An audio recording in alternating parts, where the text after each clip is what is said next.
donné là-bas cette conférence sur la Palestine et qui a pris comme intitulé « Pas de printemps sur la Palestine ». Il va nous exposer ce qu'il pense de ce qui se passe actuellement dans l'Orient arabe, appelé en Occident le Proche-Orient, avec toutes les connexions de tous les problèmes qui se posent actuellement, de l'Irak, de la Syrie, de la Jordanie, etc. Peut-être même un lien avec ce qui se passe actuellement en Afrique du Nord, voire en Afrique. Mais vous me donnerez quelques petites minutes pour introduire ce débat en disant la chose suivante. Je suis persuadée que dans cette salle, tout le monde sait ce qui s'est passé le 18 novembre dans la ville de Lquds. Le 18 novembre, tout le monde sait qu'il y a eu un attentat dans une synagogue, dans le quartier ouest de la ville dite Jérusalem. Mais qui sait que cela a été perpétré par deux militants du FPLP, c'est-à-dire du Front Populaire de Libération de la Palestine, mouvement de libération de la Palestine qui a été fondé en 1967 par le docteur Georges Habash et qui est marxiste-léniniste, donc qui n'est pas de confession musulmane et qui fait partie de l'OLP. Et donc, ils font partie du groupe armé de cette branche qui appartient donc à l'OLP. Et cette branche armée porte le nom de l'ancien secrétaire général du FPLP, qui s'appelle la brigade Abu Ali, plutôt. Abu Ali Mustafa. Mustafa, qui est un nom de guerre pour Mustafa Zivri, et qui a été assassiné en 2001 par l'entité sioniste, alors qu'il rentrait depuis 32 ans d'exil à Ramallah, sur invitation de Arafat, avec la garantie de Barak qu'il ne serait pas assassiné. Il a été assassiné dans son bureau à Ramallah en 2001 par un tir de roquette depuis un hélicoptère israélien. D'où le nom de brigade Abu Ali Mustafa.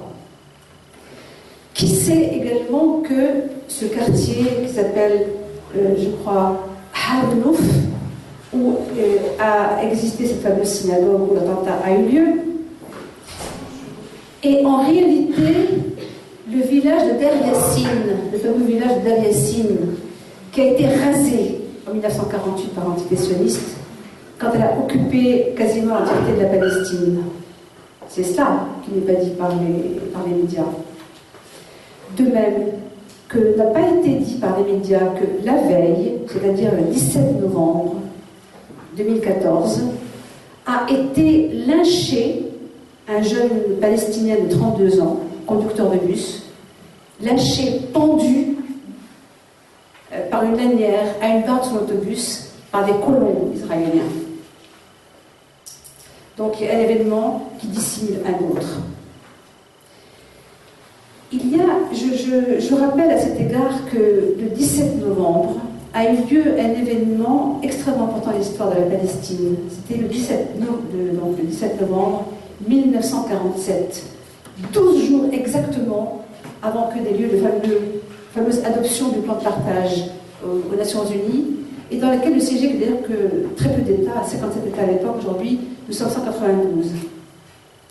Le 17 novembre 1947 se réunissaient Golda Meir, Meyerson, et le roi Abdullah de Jordanie, qui est un hachémite, et qui a fini par arriver donc, en Transjordanie, aidé par les Britanniques, parce qu'ils n'avaient pas de domaine à acquérir en tant que royaume. Le 17 novembre, entre donc le souverain hachémite et Golda Meir, avait eu lieu l'organisation et la mise au point des derniers préparatifs pour le partage de la Palestine sans les Palestiniens entre la future entité sioniste et le royaume de Jordanie. Quand on vous dit qu'il y a eu un miracle israélien, en fait, malheureusement, il n'y a pas eu d'union au niveau des États arabes, il n'y a jamais eu de David contre Goliath.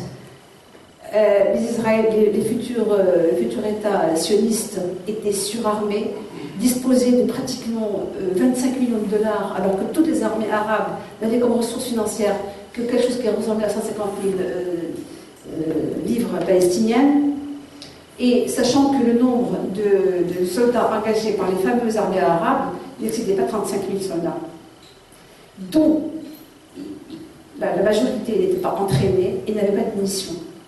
Seule une petite légion, la fameuse légion qui était dirigée dans la Transjordanie, dirigée par Globe Bacha, était à peu près entraînée, c'est-à-dire 4500 soldats. Et qui était entièrement dépendant sous commandement britannique. Sous commandement britannique et dépendant entièrement du Royaume-Uni, parce que, y compris au niveau de l'armement et des munitions. Et jusqu'au déploiement, on leur disait vous vous arrêtez à ça, vous ne poussez pas comme vous. De toute façon, les accords étaient tout à fait ficelés et correctement ficelés entre Ben Gurion, Golda Meir et le roi Abdallah de Jordanie pour aller où il faut aller et ne pas aller où il ne faut pas aller au niveau de la terre palestinienne en 1948, sachant que cette fameuse guerre israélo-arabe, quand elle a commencé après le 15 mai 1948, en réalité, déjà les 3/4 de la population palestinienne a été déplacée et réfugiée bien avant le 15 mai, parce que le fameux ratissage du village d'Al Yassin a eu lieu le 9 avril, bien avant la proclamation de l'État israélien et bien avant qu'interviennent les armées arabes. Pratiquement 950 000 Palestiniens sur 1,3 million ont été déplacés bien avant. Enfin, peut-être pas dans leur totalité, mais une grande partie a été déplacée bien avant le fameux 15 mai 1948. Cela pour mettre les choses au point. Maintenant, pour aller rapidement, il est question, à l'occasion de ce fameux anniversaire, de ce fameux partage, de plan de partage, dont on discutera, si vous voulez, plus longuement tout à l'heure avec M. Rademela.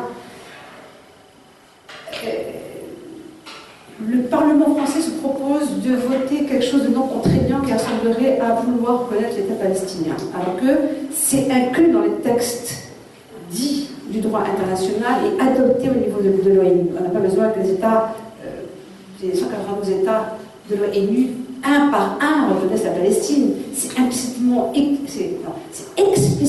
écrit dans le droit international, dans la cause de la Palestine, selon la fameuse résolution 181 de ce fameux 29 novembre 1947. C'est la Suède qui a été à l'initiative de ce mouvement de reconnaissance des États, suivi par l'Espagne et peut-être suivi par la France. Mais pourquoi la Suède? Parce qu'il suffit de tirer un événement dans l'histoire de la Palestine pour que tout vienne en même temps. Vous avez vu ce qui s'est passé le 18 novembre? On retrouve des Yassine, on retrouve le FPLP, on retrouve les assassinats ciblés de l'entité sioniste. Quand on parle de la Suède, on retrouve le comte Bernadotte, Folke Bernadotte, qui était intervenu, donc, mandaté par l'ONU à partir du 22 mai pour essayer d'installer un cessez-le-feu entre les combattants. Il a été assassiné en septembre 1948, quelques jours avant qu'il dépose son rapport pour peut-être faire un État fédéral ou un État unique où les Juifs auraient le droit d'exister à côté des Palestiniens d'origine.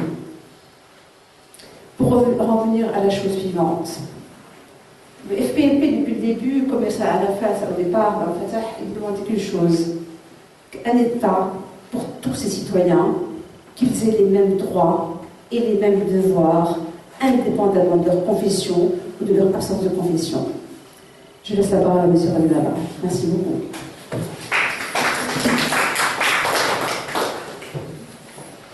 Bonsoir. Novembre, ça va c'est assez haut, non? Bonsoir. Novembre est un mois chargé de signification symbolique sur la Palestine.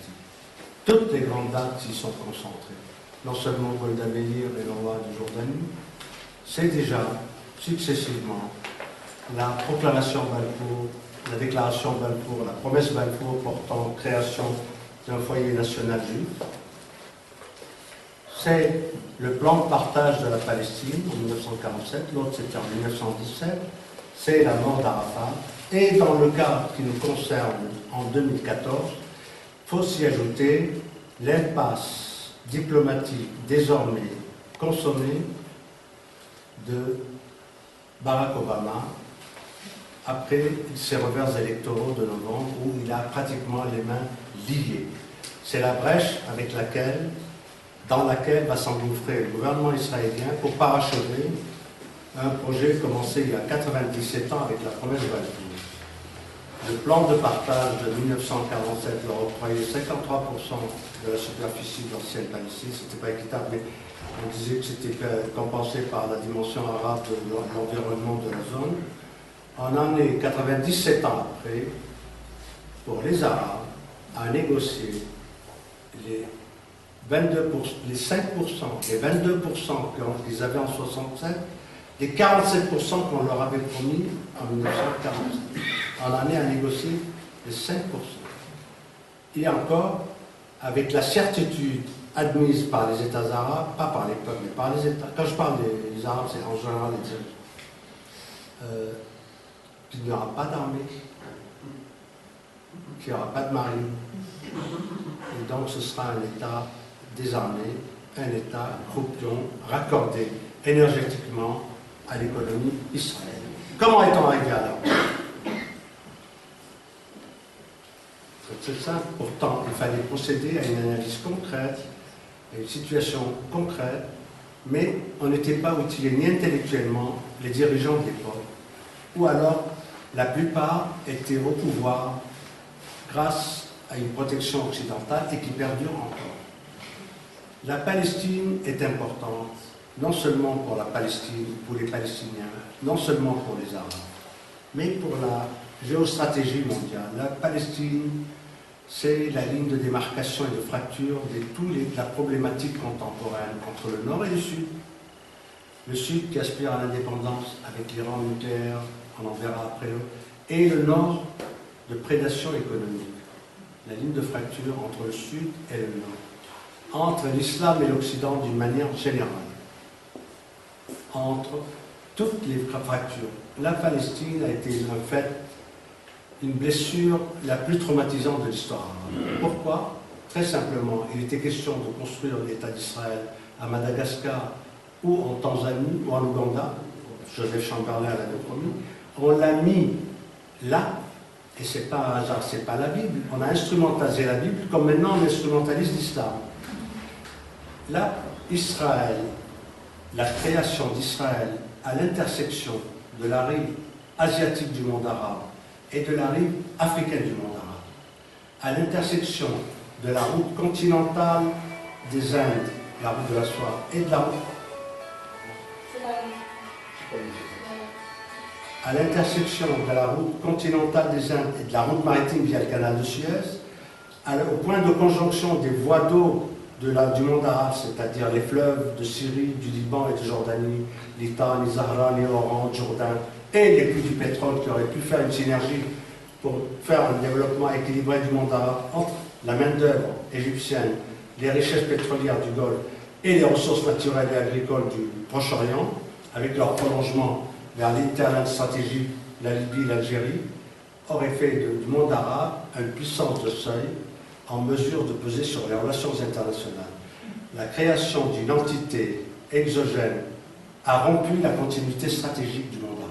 Il ne saurait jamais y avoir de monde arabe tant qu'il y avait Israël. Maintenant, les choses ont empiré. Parce que déjà, on a des voies irrédentistes avec le Kurdistan, qui est en rapport avec l'Israël, et le démembrement contraire au principe de l'intangibilité des frontières issues de la colonisation, du Sud-Soudan, et maintenant de la Libye. Donc, cette ligne de fracture persiste, mais elle tend à être gommée par la connivence, la collusion, pour d'autres raisons. La rupture de la continuité stratégique a handicapé durablement le temps. Deuxième faille de notre dispositif. Tant que le combat pour la libération de la Palestine était mené par les pays limitrophes de la Palestine, c'est-à-dire les républiques, le combat faisait sens. Il y a eu des guerres, il y a eu des échecs, décalage militaire, intellectuel et tout. Je peux vous rappeler une chose, Farouk, le roi de Farouk, il avait ordonné à l'Italie, il avait commandé à l'Italie des fusils avariés pour l'armée égyptienne, mais il s'en foutait de la Palestine. C'est pour toucher des commissions pour pouvoir jouer au casino. Il y a un décalage. Ça, c'est une faute mortelle comparable au fait, par exemple, pour faire des raccourcis, que l'opposition démocratique syrienne s'allie à BHL pour faire ce. Oui, concernant le roi Farouk, permettez-moi, il a été poussé par le peuple égyptien qui occupait la rue et qui demandait l'intervention militaire de l'Égypte pour sauver la Palestine en 1948. Et pratiquement tous les États limitrophes étaient contraints par leur peuple, qui étaient toujours dans la rue. Le fait est que le combat a été mené en 1956, en 1967, en 1973 par les pays limitrophes. Il y a eu des hauts, il y a eu des bas, il y a eu la percée du canal de Suez et les phalanges. Après le boom pétrolier, le centre de gravité du monde arabe a basculé de la Méditerranée, où la décision était là. Les nationalisations de pétrole étaient le fait de la Méditerranée, des républiques méditerranéennes, l'Irak, la Libye, l'Algérie, tous. À partir de 1973, le centre de gravité du monde arabe a basculé de la Méditerranée, de la zone contestataire, vers le Golfe, pétromonarchique, conservateur sous protectorat. Il n'y a plus, le mot d'ordre du discours officiel arabe n'était plus l'unité arabe. Ça a été la solidarité islamique. On a le noyau dur du monde arabe, on l'a divisé dans un vaste ensemble qui était la solidarité islamique.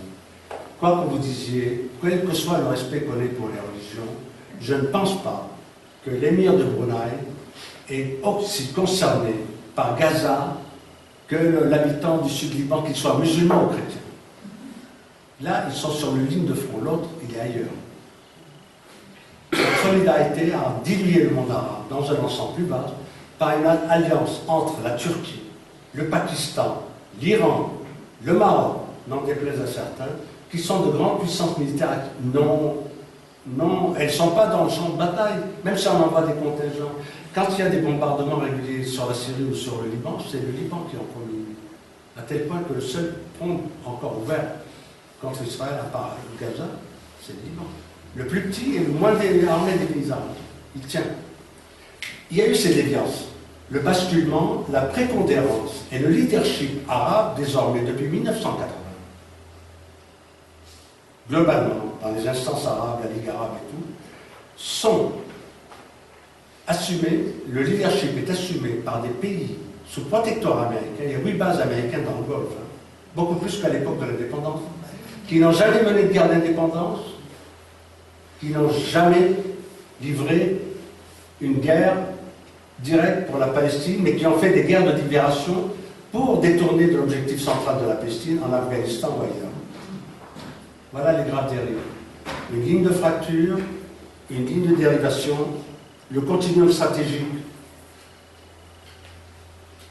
rompu, au lieu de le compenser en pensant global pour agir local, on pense local pour agir local. La survie du trône, et en fonction de la survie du trône, on fait ses stratégies. Or, on disposait d'un capital. On a tous les éléments. Ce n'est pas du racisme, ce n'est pas de l'antisémitisme. Il y a des faits objectifs qui procèdent d'une analyse concrète d'une situation concrète. La Palestine, ça a été une compensation sur bien d'autres. Tout le monde sait qui a commis des massacres. Les Arabes ne sont pas responsables de ça.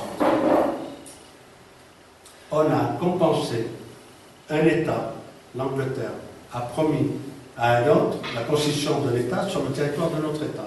Ce n'est pas moi qui le dis, c'est Arthur Koestler. Les Palestiniens, le plus grand traumatisme, c'est une faveur pour eux lorsqu'ils sont obligés de vivre dans des conditions de survie. Donc il y a une compensation. Il en est résulté que l'Occident, dans son ensemble, et particulièrement l'Europe, et particulièrement le Parti socialiste, dernièrement à Gaza et à Suez sur Guimolet, pratique la sous-traitance de l'antisémitisme récurrent de la société occidentale en terre arabe. On a délocalisé. C'est la première opération de délocalisation d'une opération internationale dans le tiers-monde. En général, on fait la fuite des capitaux, on absorbe les capitaux, on absorbe les cerveaux, on absorbe tout vers le nord. Là, on a fait traiter les déchets du racisme occidental. C'est ça, en fait. Vous avez des arguments. Pas non, on est mieux, on est mieux. Non, non. Les faits, l'argumentaire occidental, vous l'utilisez, vous le retournez contre eux, c'est votre... Non, c'est parce que j'ai besoin de me concentrer sur mes réflexions. Vous poserez des questions tant que vous voulez après. C'est la première entreprise de délocalisation d'un problème purulent hors de l'espace européen. Alors, on est là à quêter nos droits, à quêter notre reconnaissance. La France, elle va faire une résolution pour Maltais. Il y a une créance de l'islam, vous ne le savez pas. Le monde musulman a des créances sur l'Occident. Vous ne le savez pas, je veux vous le dire. 1 200 000 Arabes et Africains, chrétiens musulmans, mais tous basanés, ont contribué à 2 reprises à des guerres de libération de la France. Eux, qui étaient colonisés par la France, ont aidé leurs colonisateurs à se libérer de leurs propres oppresseurs. Toute autre catégorie humaine, tout autre peuple se serait flingué collectivement. Nous, on l'a fait 2 fois. Il y a eu 112 000 morts arabes et africains pour la France. Je ne parle pas des Sherpas, des Gourkhas, indo-pakistanais, bengalais pour la Grande-Bretagne, mais particulièrement la France, avec les charters. Il y a une créance. Le monde islamique, par ses contributions, a des créances sur le monde et il s'attend au moins, après tout, on a apporté notre contribution à la liberté dans le monde, parce que selon le schéma occidental, mais sans contrepartie. Regardons l'histoire de France sans parler des autres. Bon, vous avez eu 14-18, les troupes arabes et africaines ont contribué à 14-18, Verdun et ensemble.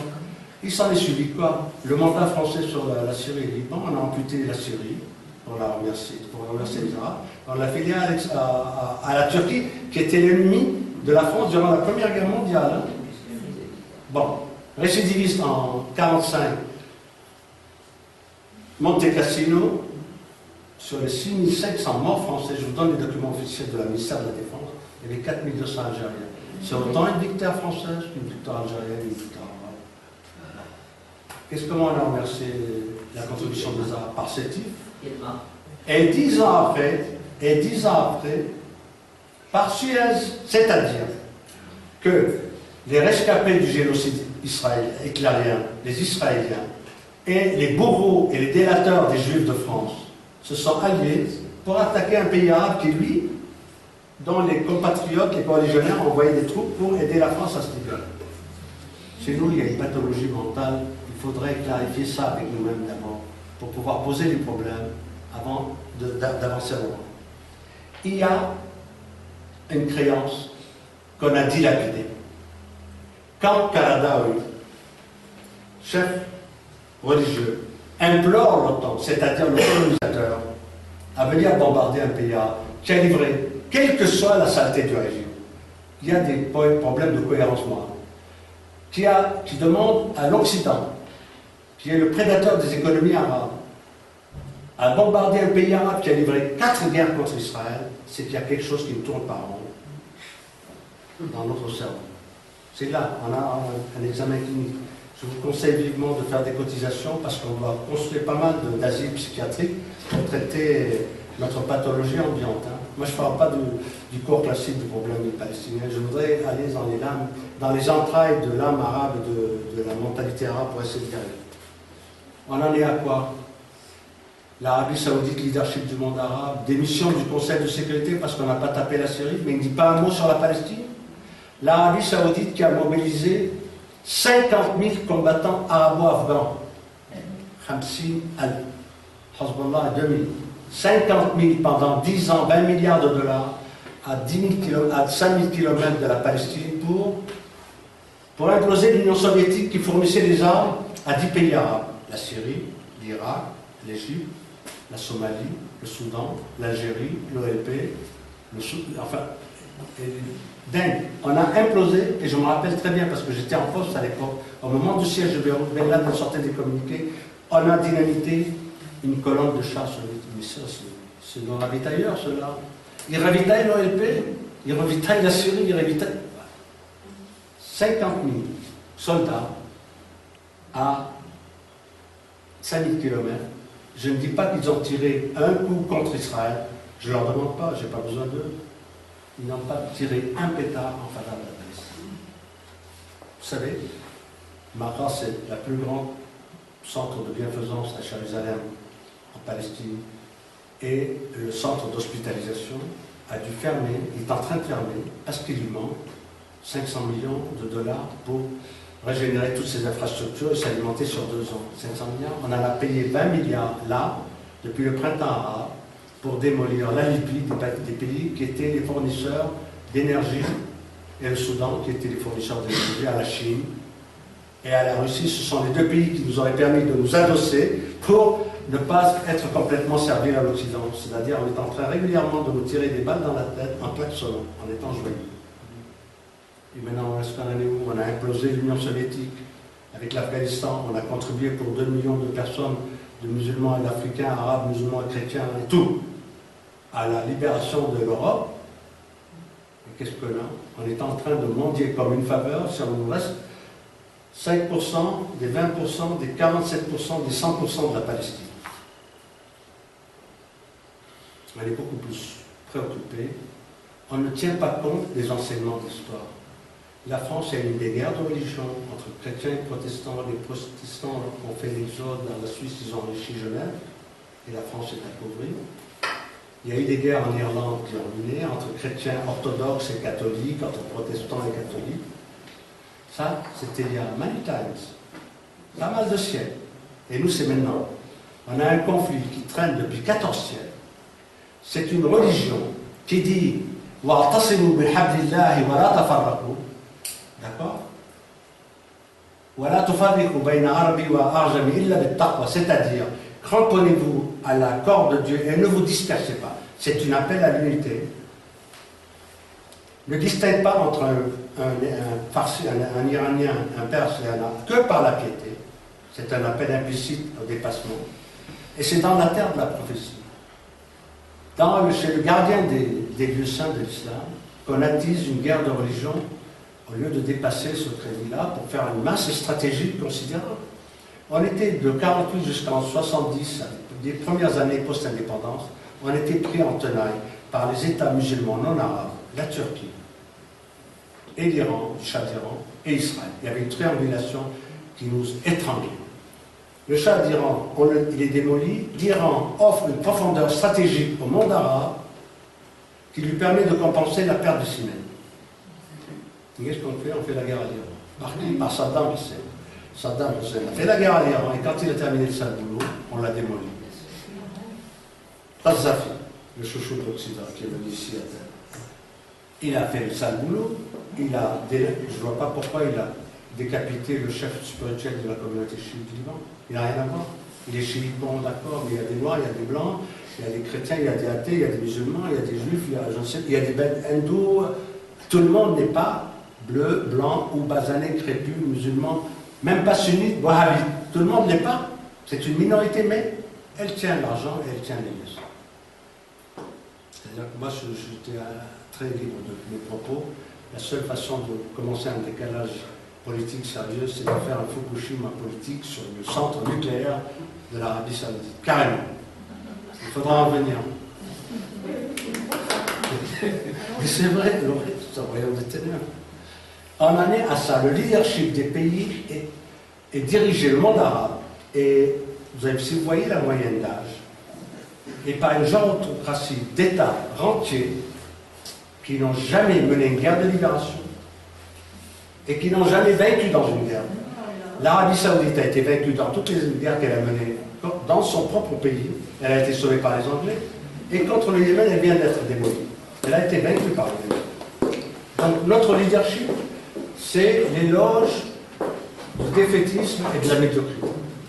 J'aimerais bien qu'on retourne ça, que nous, quel que soit, Mashrek, Mahma, c'est transnational en appart.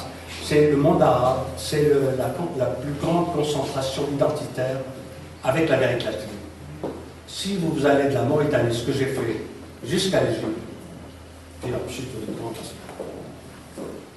Si on parle d'un arabe littéraire, on peut se faire comprendre. On n'a pas besoin d'avion, on y va, par la route.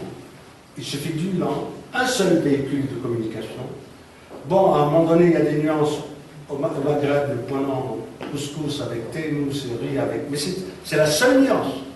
C'est la seule nuance. Et vous pouvez faire la constatation. Je l'ai faite. Et maintenant, si vous allez de Beyrouth à Bahreïn, c'est pareil. Juste un peu, ils ont la langue culturelle un peu plus forte vers le Golfe et c'est tout. C'est la zone qui a la plus grande concentration de richesses énergétiques, des voies de communication transocéaniques, le canal de Suez, le détroit de Gibraltar qui relie l'océan Atlantique à la Méditerranée, le canal de Suez et l'océan Indien, le détroit de Bab el-Mandeb qui relie l'océan Indien au Golfe et à la Méditerranée. Mais aucune de nos voies d'accès, aucune des voies de liaison maritime n'est sous souveraineté arabe. Le souverain du Maroc, le commandeur des croyants ne commande rien. Désolé pour vous le dire, je vais vous expliquer pourquoi. Gibraltar est tenu d'un côté par les Anglais, même pas par les Espagnols, parce qu'ils sont un peu basanés. Et là, la versant arabe, ils vous rappelez l'île Percé, ils ont voulu la rattraper. Ah, le commandant des croyants fait ce qu'il veut, mais pas sur les jonctions stratégiques. Deuxièmement, si vous allez, le canal de Suez, il était déjà franco-anglais, on a voulu le récupérer, ils ont voulu taper. 10 ans après la guerre mondiale, qu'elle est contrôlée par qui? Par les Anglais, à partir de Chypre, les bases de Dekelia et Akrotiri, et à l'embouchure, par les bases du sultanat de monde de l'Angleterre, la base de la Sierra, Diego Garcia, et, alhamdulillah, de Abu Dhabi, et d'Aïdi, de Qatar, et tout ça. On en est à cette situation-là. Tout l'espace arabe est sous contrôle occidental. Il faut vous sensibiliser à ces problèmes. Il ne suffit pas de dire ah, on est là, on est une communauté. Non, on est dans un état de servitude. Pour certains, une servitude volontaire. Et puis d'autres, ils essaient de la combattre. Et croyez-moi, d'expérience, il n'y a pas pire qu'un bourreau que son valet. Et la plupart des dirigeants arabes sont des valets. Ils sont des valets. On en est à cette situation de servitude. La survie du trône te permet de... On a eu 40 000 soldats de l'armée syrienne tués par 4 ans de guerre fratricide. C'est-à-dire 40 000 soldats, c'est la totalité des troupes, des pertes arabes pendant les 5 guerres contre Israël. 40 000. Le seul qui s'en sort, Takfiri, c'est le Hezbollah. Mais c'est l'ultime digue de retenir avant le grand naufrage. On en est à cette situation de servitude.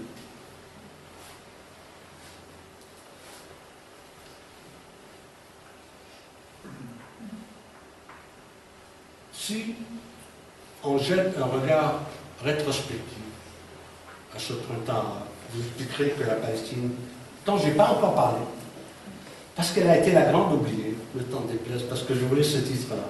Je n'ai pas parlé encore de la Palestine, je vais en parler après. Si on regarde, on repart des événements, on voit que Mohamed Morsi, premier président démocratiquement élu du plus grand pays arabe, du plus ancien parti néo-islamiste trans-arabe dans le monde, dans l'histoire du monde arabe.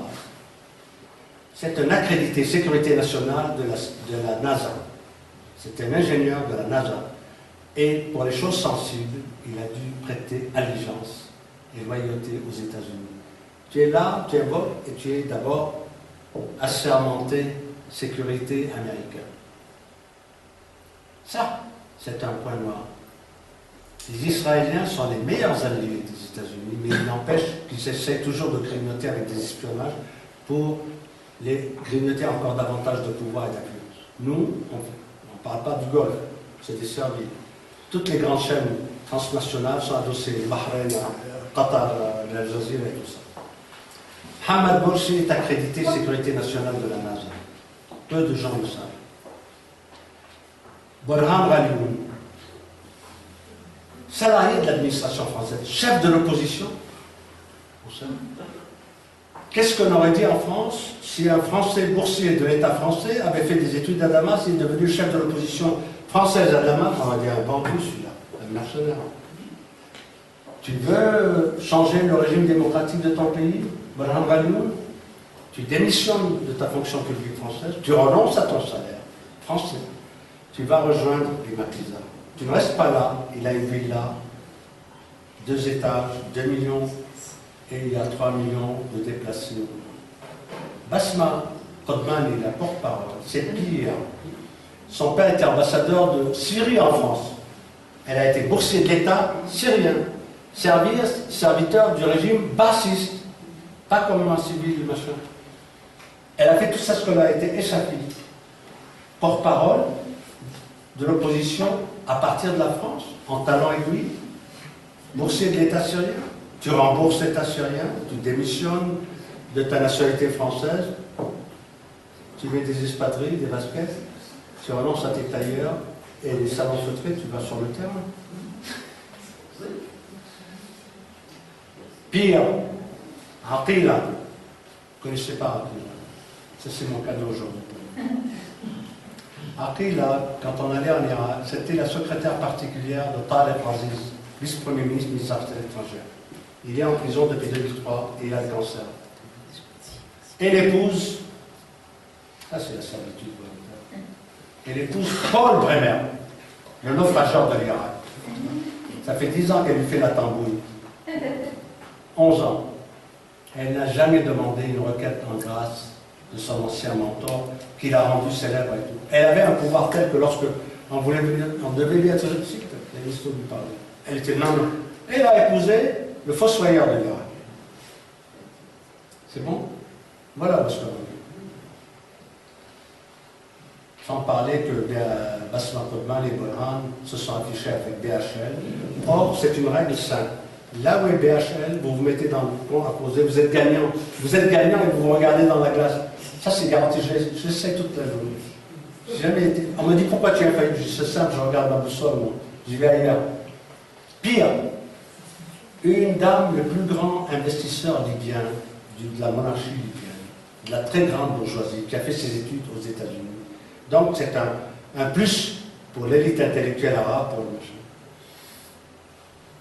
Et l'épouse, Paul Wolfowitz, le numéro 2 de Rumsfeld durant la guerre d'Irak, le fossoyeur de tout le Moyen-Orient pour le camp d'Israël.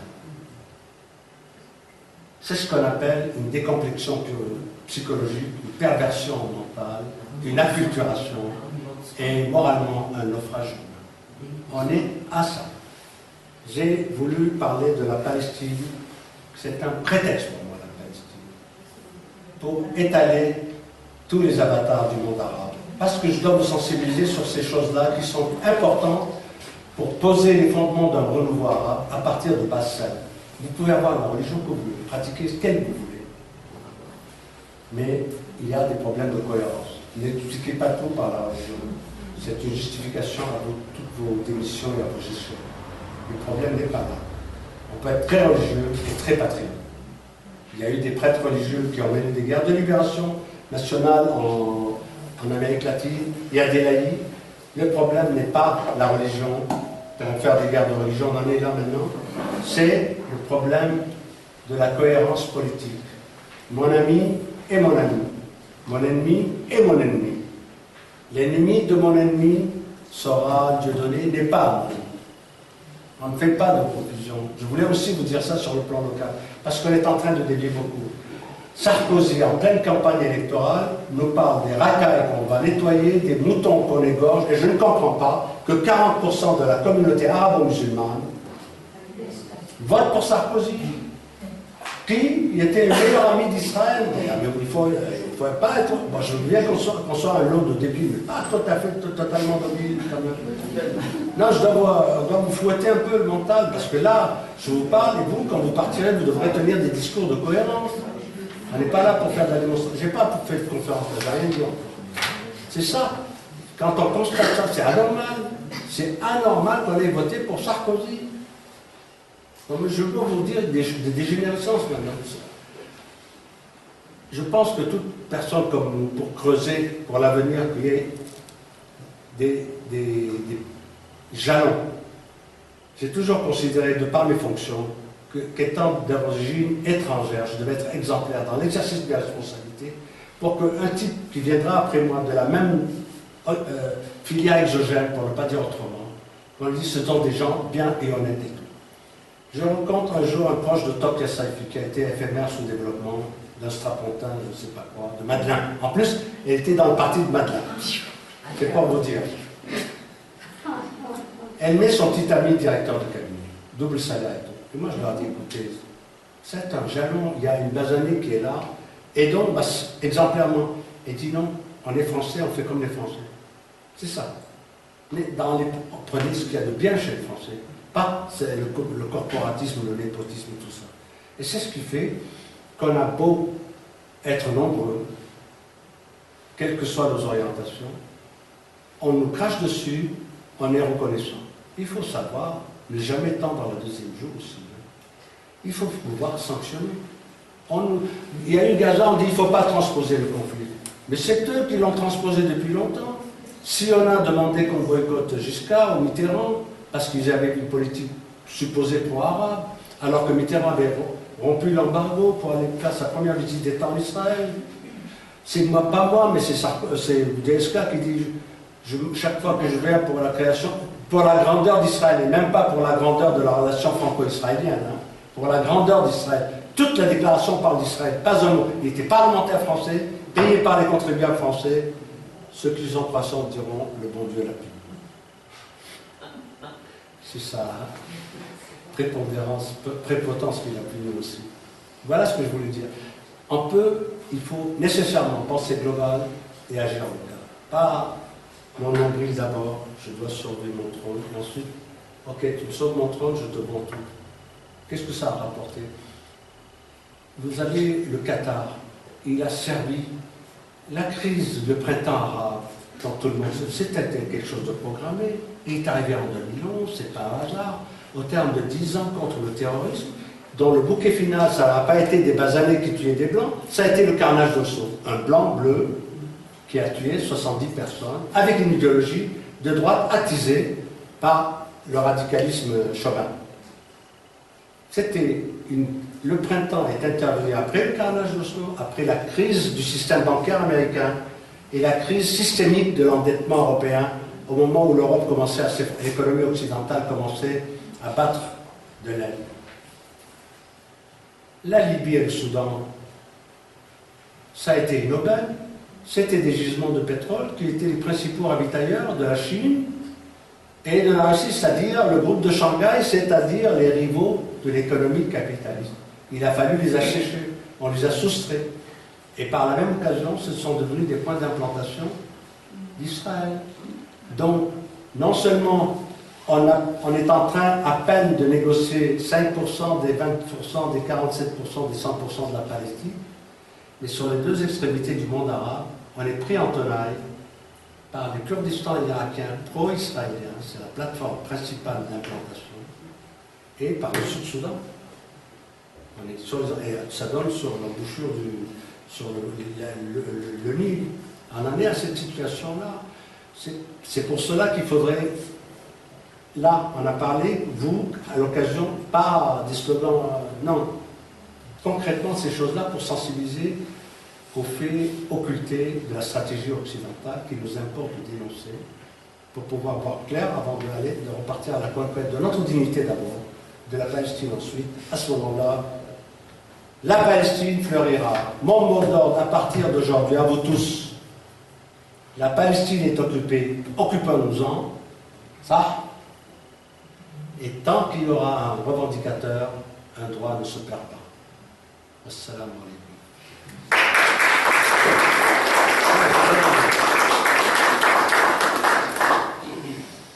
Merci infiniment, merci beaucoup pour cet éclairage. Je voulais juste faire une petite remarque avant de donner la parole au public, si ça veut bien. C'est que récemment, vous avez eu un représentant diplomatique de l'Arabie Oumanie Séoul qui est allé en Russie, se traînant en quatre pattes avec sa canne, négocier à je ne sais quoi avec les Russes, sachant que le prix du baril à moins de $80, c'est quand même le fait de l'Arabie Saoudite pour étrangler la Russie, qui est par ailleurs étranglée en Ukraine et qui par ailleurs est étranglée au niveau de la Syrie. Laquelle Syrie est étranglée parce qu'il y a Hezbollah qui faut détruire et rien d'autre. Donc, pour faire une incursion en 1973, c'est quand même la décision à Téhéran de monter le prix du pétrole à $7 une première fois et à $15 une deuxième fois. Ça a eu lieu à Téhéran sous le Shah d'Iran. Maintenant, quand tout le monde dit oui, il y a un projet Farsi, perse sur le Moyen-Orient. Mais c'est grâce à Boumedienne et au Shah d'Iran que le pétrole est monté comme une arme aux mains des Arabes et de tous les pays producteurs du pétrole. À se demander même comment, finalement, même si la révolution islamique a eu lieu sur Khomeini, comment est-ce que le Shah d'Iran n'a pas été puni par l'Occident pour ce fait d'armes qu'il a accompli en 1973? Et aujourd'hui, on nous dit qu'il y a un projet iranien sur le Moyen-Orient. L'Iran n'a jamais envoyé quiconque, depuis des décennies et des décennies. L'Iran est minoritaire, les chiites sont 250 millions pour 1 milliard. Il y a de la marge, hein. Il y a 1 milliard 300 millions de chiites, de sunnites, pardon. Et une fois arrivé à la révolution minoritaire, justement, ça c'est juste la chose. Ils n'acceptent que le consensus arabe. Sur la Palestine, ils ont pris le sommet historique de Khartoum, il y avait Nasser, Boumedienne, Bourguiba, Faisal. Ils ont dit voilà votre plateforme, c'est la nôtre. Ils ne font rien d'autre. Ils ne disent pas on veut la paix. Non. Vous voulez, quand vous dites oui, tous, mais les personnes historiques du monde arabe, on marche derrière vous parce qu'on est minoritaire. Ils n'ont jamais imposé la marche. Hezbollah est entré en Syrie, la 12e partie prenante. Après le Moujahidine Khalq même. Bien longtemps après Halil.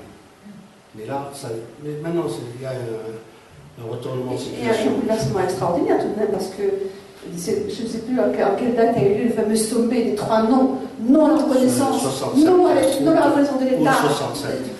En 67. Août 67 à Khartoum. Voilà. Le fameux Soudan. C'est la position de l'Iran actuellement. Et aujourd'hui, ça devient la position de l'Iran. Non à la reconnaissance, non à la négociation, rien à voir avec Israël. Aujourd'hui, c'est la position de l'Iran. Et nous, qu'est-ce qu'on nous a laissé? Qu'est-ce qu'on nous a laissé? Quand on essaie de faire une campagne de boycott, on taxe d'antisémite. Notre devoir, c'est effectivement de propager cette histoire de boycott. Effectivement, nous qui sommes citoyens ici et ailleurs et consommateurs. Non, il y a des tas de produits. Est-ce que c'est oui. Ah, tu vas le mettre. Ça, c'est de la pédagogie, ça? C'est de la pédagogie. Ah, good, c'est bon que ça soit enregistré. J'espère bien que c'est de la pédagogie. Je pense que c'est en train de pratiquer. Et d'ailleurs, ils ressentent tellement bien les effets des campagnes de boycott qui sont menées partout dans le monde, qu'ils sont obligés de changer, va-t-on dire, leur code. Il y a une campagne pour boycotter la Grande-Bretagne. Je veux que vous l'envoyiez pour signer. Je ne sais pas le responsable. Rencontre. Je vais t'envoyer. Je lui envoie, je vous envoie, si elle a vos adresses. Il y a une dernière chose que je voudrais dire avant de laisser la parole au public, c'est que cette histoire de crise du leadership au niveau arabe, elle est fabriquée de toutes pièces par l'Occident. Hein. Et puis quand un leader apparaît et s'élève, ce qu'on fait, c'est pour l'assassiner. Et pas que dans le monde arabe, d'ailleurs. En Amérique latine, c'est à peu près la même chose. On ne sait pas comment elle est morte. Arafat, on ne sait pas comment elle est morte. On sait comment elle est morte. Thomas Sankara, on ne sait pas comment elle est morte. Hugo Chavez. Tout ça, à chaque fois qu'un leader apparaît pour fédérer, eh bien, on l'assassine, tout simplement. Pour revenir à une chose extrêmement simple, parce qu'il y a eu en 1948, effectivement, la création cette entité sioniste sous l'égide, finalement, du Royaume-Uni, mais en même temps, juste un petit peu avant, qu'est-ce qui a été fait par le Royaume-Uni? Il a été créé cette espèce de partition de l'Inde entre Pakistan et l'Inde. C'est une première chose un des crimes qui a été commis. La même année, en 1948, a eu lieu une partition de l'Inde. Ça aurait été une puissance subcontinentale énorme s'il n'y avait pas eu, parce qu'il y a eu des millions et des millions de morts lors de cette séparation-là. C'est ça que sont capables de faire les Britanniques dans le monde. Ils ont fait cette chose-là, mais ils ont fait quelque chose de préalable, de très important. Ils ont créé une tradition inventée. C'est du grand moufti de Jérusalem. Ça n'a jamais existé avant. Que les Britanniques lui créent cette fonction et y mettent le fameux Hajj Amin Hosseini, qui disposait des biens du Waqf, qui sont des biens considérables. Et alors que le pouvoir a toujours été aux mains des khalifs, là, nous avons quelqu'un qui est versé dans la science islamique, qui est capable d'interpréter le Coran, certes, et de faire l'exégèse. Il supervise le travail de législateur. C'est une fonction qui n'a jamais existé dans le monde arabe et le monde musulman. C'est une création c'est une des façons d'être perverse du royaume, d'être pervers pour le royaume britannique. Hein, une création de choses. Je veux vous dire, il ne faut jamais tout le temps être focalisé sur la religion. L'Inde il abrite actuellement 350 millions de musulmans. L'Inde, c'est le plus grand État musulman. Il ne fait pas partie de la réalisation de la conférence islamique parce que ça déséquilibre les équilibres internes. On a fait la partition en même temps que la partition de la Palestine. Les 350 millions de musulmans en Inde, ajoutés à 180 millions de musulmans au Pakistan, ça fait déjà 500 millions. À ceux du Bangladesh qui faisaient partie, vous en avez 700 millions. L'islam aurait contrôlé l'Inde par sa densité démographique. On a joué sur la fibre et ça a donné 3 États, 3 affaiblis. Et l'Inde, la plus grande pays au monde actuellement par la population avec la Chine, il aurait été neutralisé, du moins contrebalancé par la densité démographique de la population de confession musulmane. On a joué la carte de la religion et les gens, ils foncent droit dans le mur et c'est parti comme ça. Cela dit, les dérives de l'instrumentalisation de la religion musulmane ont été catastrophiques pour nous. L'Inde, c'était le meilleur allié des États arabes, Nasser et tout ça. Ils ont implosé le Commonwealth au moment de la guerre de Suez. On l'a démoli gratuitement. Des Bouddhas. Mais tout le monde ne peut pas être wahhabite. Il y a des Bouddhas qui sont là peut-être avant l'islam, certainement le bouddhisme, après, et en plus il n'est pas dans ta zone, il est ailleurs. Ça a fait quoi? Ça a aligné. Le meilleur allié actuellement en Asie d'Israël, c'est l'Inde. On n'a jamais demandé des comptes aux talibans, ni à l'Arabie Saoudite qu'ils habitent. Pourquoi on s'est aligné l'islam Afrique, l'islam noir? Quel besoin on avait les stèles de Tombouctou? C'est quoi ça? C'est quoi cette lecture rudimentaire? On s'aliène beaucoup de choses alors qu'on a besoin de l'alliance de beaucoup de monde. Voilà. On en est en train de les faire. Je tiens ce discours de vérité parce qu'on doit remonter la pente avec beaucoup de rigueur et d'exigence vis-à-vis de moi avant d'exiger des autres. Arabes, musulmans ou non, défenseurs de la Palestine dans tous les cas, nous avons écouté l'appel qui a été fait non pas par un musulman, mais par un chrétien orthodoxe. L'archimandrite Hanna Atallah, il a appelé le monde arabe à se lever pour défendre la ville de Quds et la mosquée de Al-Aqsa. Et la mosquée de Al-Aqsa. Nous avons Mohamed VI qui dirige le Maroc et qui a une fonction au niveau de la mosquée de Al-Aqsa. Le gardien de la maison, c'est lui le gardien, c'est lui. Il est mandaté pour garder la maison. Le président du comité Al-Quds qui est veillé à la restauration. Je ne savais plus quel titre honorifique il avait, mais il est mandaté pour garder l'intégrité de la mosquée Al-Aqsa. Et le Quds, qu'est-ce qu'il fait? C'est un chrétien qui demande au peuple arabe de se soulever parce que le Quds aujourd'hui, Monsieur René Naval n'a pas eu le temps de parler de la Palestine, mais il faut savoir qu'aujourd'hui, actuellement, à la Quds, il y a une 3e intifada qui se prépare. Parce que dans le contexte. Ça, c'est de l'intérieur, ça. C'est de l'intérieur, parce que tout à l'heure, je vous ai parlé des deux jeunes gens, Hassan et. Le nom de la personne. Oudaï, Abou Jamel, les deux du FPLP. Ce n'est qu'un des aspects de la lutte continuelle qui existe à Quds actuellement depuis au mois de juillet 2014. Il y a eu 1400 prisonniers palestiniens qui ont été faits. Tous les jours, il y a des luttes. Tous les jours en Palestine. Les 300 Palestiniens de Quds sont menacés dans leur existence et sont menacés dans leur domicile. On les sort de chez eux, on détruit leur maison, et ils subissent des punitions collectives. Jusqu'à quand? Ils sont en train de mener peut-être la 3e intifada. Je vais vous dire une chose. L'Arabie Saoudite, c'est le meilleur ami des Américains. Ils ont fait tout ce qu'ils voulaient. Ils ont financé même des guerres au Nicaragua et ailleurs. L'Arabie Saoudite, c'est le chef du fil du monde musulman. Parce que le sudisme est majoritaire. Le meilleur allié des États-Unis. Les grandes capitales de la conquête arabe ne sont pas aux mains des sunnites. Bagdad est un président kurde, premier ministre un chiite.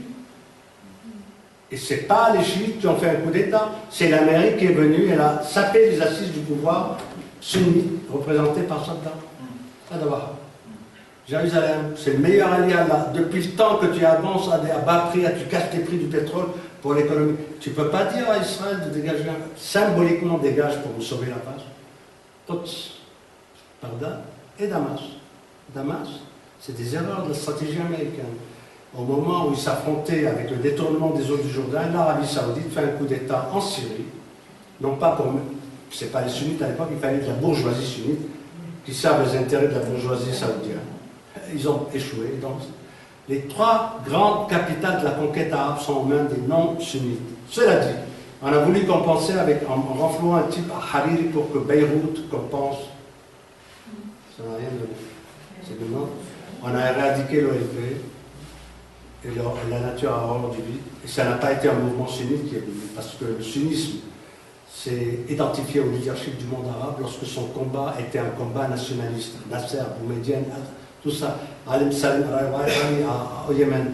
Lorsqu'il est nationaliste, le sunnisme est le leader du monde arabe. Lorsqu'il est servi vis-à-vis de l'Amérique, down. Ça, vous devez le savoir, on n'a que le choix du patriotisme, jamais de la servilité.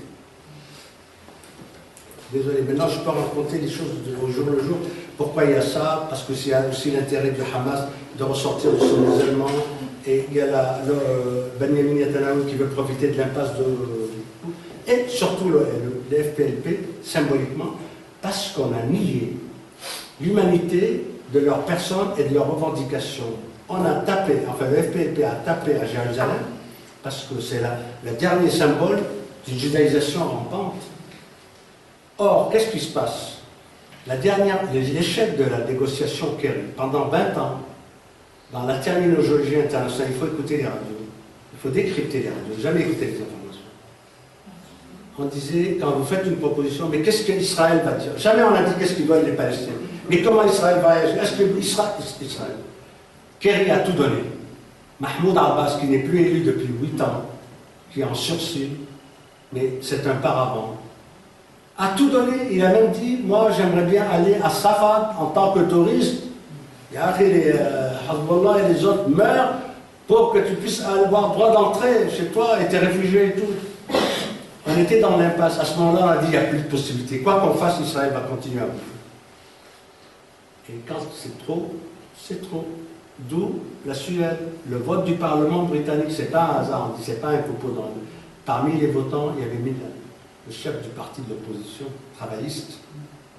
Ils sont obligés. Là, la France doit absorber ça. Quand c'est une proposition d'Elisabeth Guigou, qui a été la camarade de promotion à Hollande, à l'Élysée du temps de Mitterrand, mais c'est là qu'il faut la pression. On fait ce colloque, on sert de papier, on mobilise. De toute façon, c'est le dernier quart d'heure pour Allemand et Fabius. Ils sont perdus en Libye, en Syrie. Ils sont désavoués par l'électorat. Ils vont être encore battus l'année prochaine aux élections. Donc c'est le moment. Mais pour les prochaines élections, quand on vous crache au visage, ne remerciez pas en disant que vous avez irrigué ma peau. Non. Pour un doigt, l'œil. C'est tout ce que j'ai à vous dire. J'ai plus rien à dire. Est-ce qu'il y a quelque chose qui vous a échappé dans ce survol?